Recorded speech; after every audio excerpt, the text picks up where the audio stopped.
We're here at Strickhof, an agricultural school close to Zurich, where we are carrying out a workshop on dual-purpose cattle with representatives of breeding organizations and farmers to present to them the findings of the two core organic projects, 2Org Cows and OrganicDairyHealth.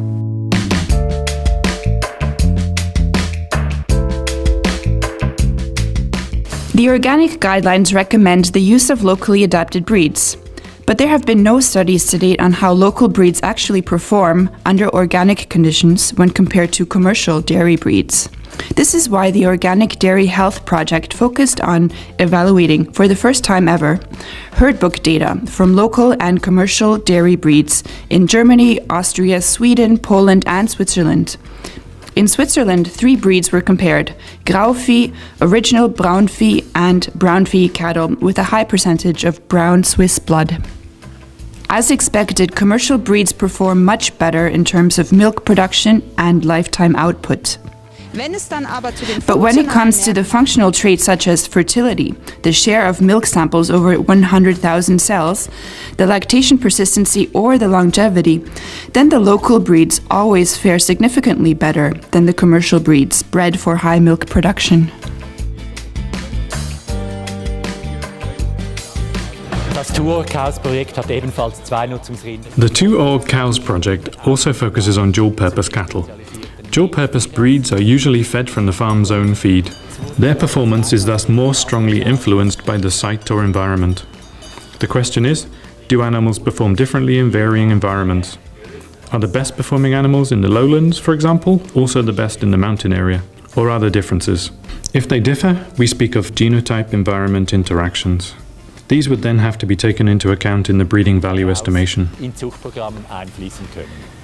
We have defined the production environments of organic and conventional agriculture in the uplands and lowlands and then assessed the genetic correlations between them.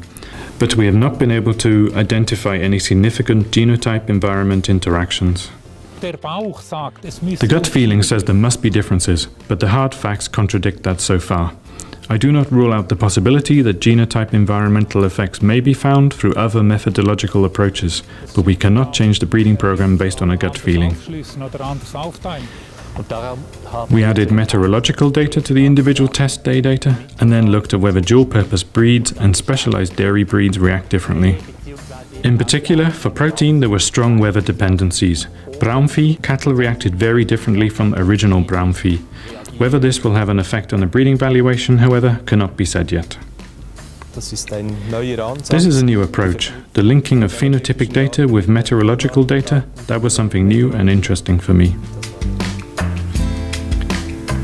The importance of dual-purpose breeds will increase in the future. When I look at it from an international perspective, it will become even more important. Marginal and unfavorable areas around the globe cannot be managed well with high-performance breeds.